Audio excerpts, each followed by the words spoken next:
Well, it's a good evening. Yeah,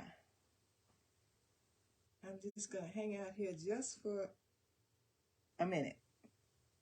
Just kind of see who signs in, and either way, in a minute I'm gonna get started. No matter who signed in and who hasn't, because we all know that most lives are not seen live; they're seen in the replay. So this is Marva, and I'm hanging out here in our group, Surviving Narcissistic Mothers, and just feeling pretty good today. Feeling pretty good. I've had some busy times lately. A couple of things I want to talk about before I get started into the looking for love, and that is a couple of people have talked to me about this group and the name of it, and that more than not, mothers were not narcissistic, they were toxic. And it's the same result no matter what.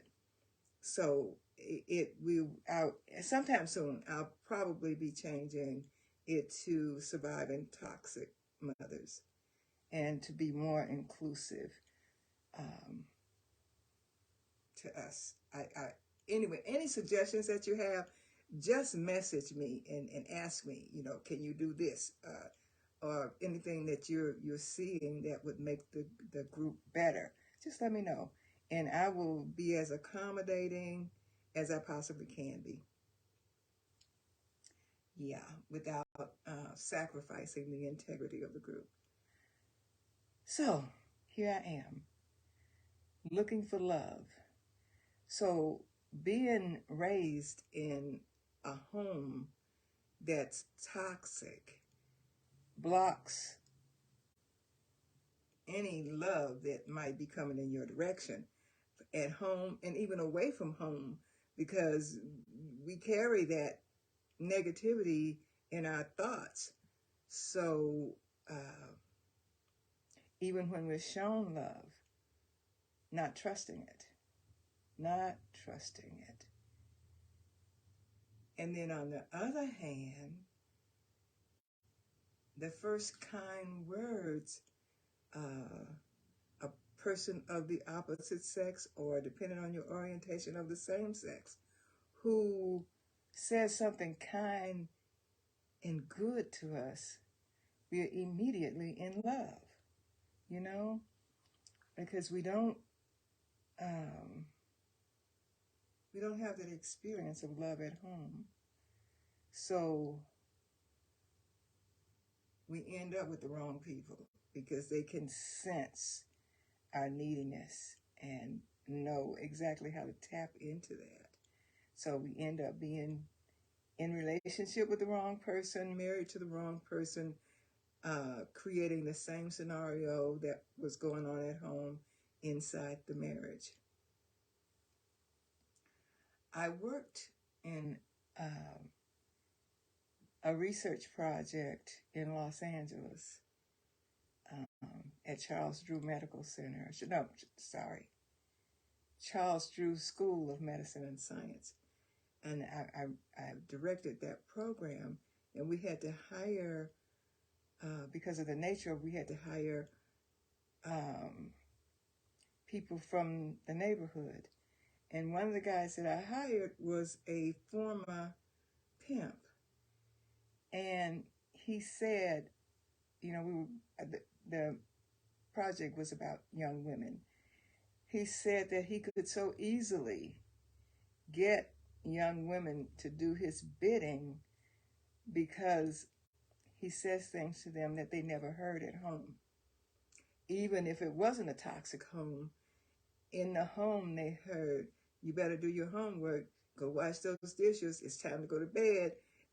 And they didn't hear, I love you, and you're beautiful, you're wonderful. And so he said that's how he would get them, by telling them things about themselves that they hadn't heard before, and they fell for it hook, line, and sinker. So many of us didn't end up in the clutches of a pimp, but we did end up with people who did not have our best interest at heart. And many times we stayed with them for a long time because it was that kind of treatment was what we were already used to. So we just stayed. I've heard of marriages lasting in the 20 years and was bad from year one. Bad from year one because they're just used to that level of disrespect, abuse, and all of that. So looking for love, I mean, it's like we carry this umbilical cord, this loose umbilical cord, and we're just looking for somebody to plug it into, just looking for somewhere to plug it to get life, because all our life has been sucked out of us. So looking for somebody to plug into, to pull some life back into us. How is that? How is that? And then when someone comes by or comes along with some real love, and because we don't know what real love is, we what is it that we do? We watch television and we read novels and we think that that's what real love is, that we see on television, that we see in novels, and that we see in the movie. But when someone comes along with some real love, we take that and throw it into our emptiness and chew it up and spit it out. Did you understand what I said? Because we don't know what real love is. When someone shows it to us, we bring it into our system. It's unrecognizable, so it gets chewed up and spat out.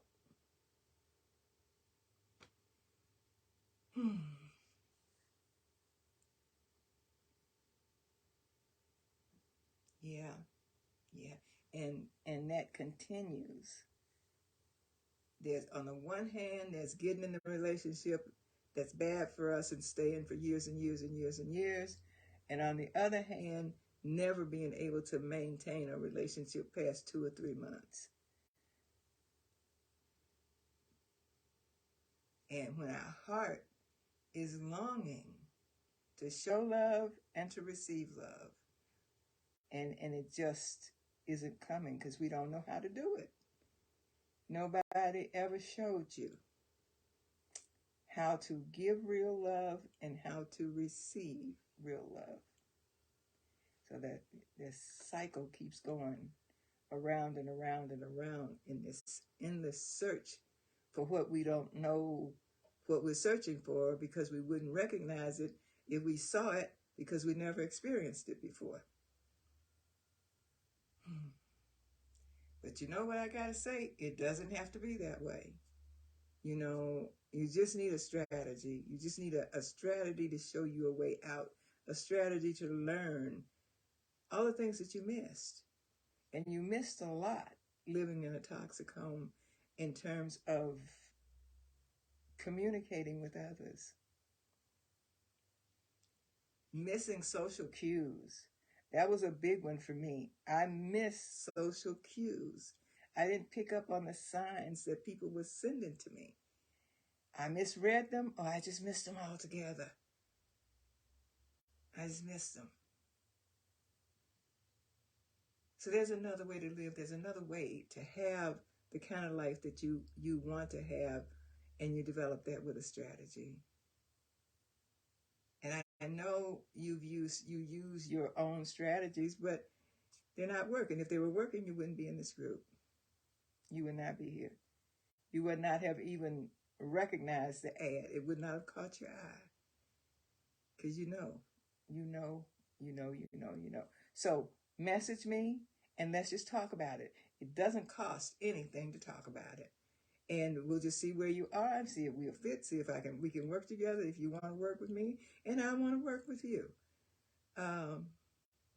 Anyway, I'm going to go now. Just message me and let's see where it goes. Bye for now.